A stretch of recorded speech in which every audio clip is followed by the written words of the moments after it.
Hi, these comments are for Evelyn. And what a great email I got from you today. Today's bittersweet. On the one hand, I have your email. You are now out of TOEFL Hell. On the other hand, I have an email from a new student who sent me an email who is stuck in TOEFL Hell. But I'm very, very happy to get your email. So let's take a look at your story. You say, "Hi, Michael. I'd like to let you know I finally achieved my TOEFL score on speaking after 30 days after signing up for your program. I finally got my 26 after 5 attempts. I have no word to thank you. I can finally say I am out of TOEFL hell." this is good for you. Good for you.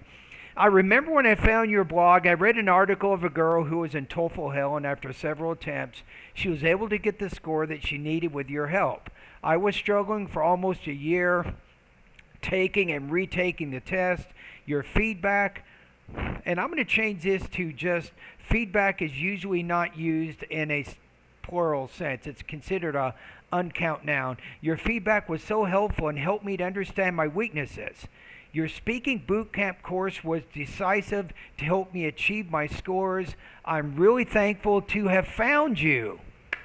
And you're welcome. And you did the work. Thank you for sending me all those practice tests. It was great to hear from you each day. And you're very positive. I like how you frame your difficult situation. You look at your difficulties, but you're very positive. You kept doing the practice tests. Finally, you achieved your result.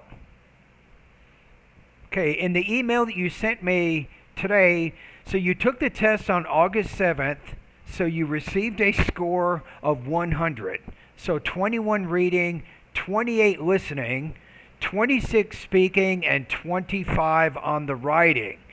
So you got 100. That's a great score. Very good effort on your part.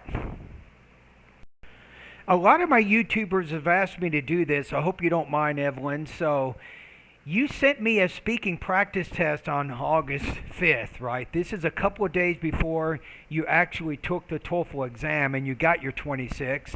So the practice test I listened to, I gave you an estimated score of 23 to 25 points. Usually a lot of students tell me is when I do my evaluations of your scores, you're usually a little bit below what you actually do on the exam, and that's kind of what happened here.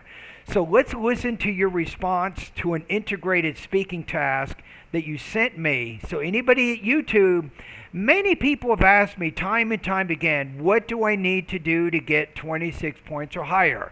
Of course, that's a very complicated question. We have Speech Rater, we have the IBT Human Raters, we have to look at the rubrics used for the dependent and integrated writing, we have to think about your pronunciation, your control of your grammar, your vocabulary, how you organize and develop your ideas. All of that is definitely all part of the equation, but here is Evelyn. Here is Evelyn who just scored 26. Let's see how she did with this practice test.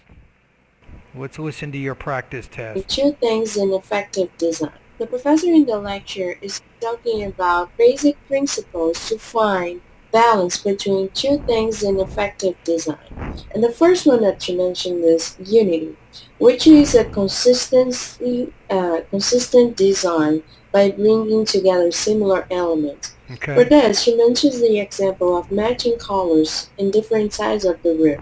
If you pick green, for example, and you put some light green on the walls, dark on the fabric, and green.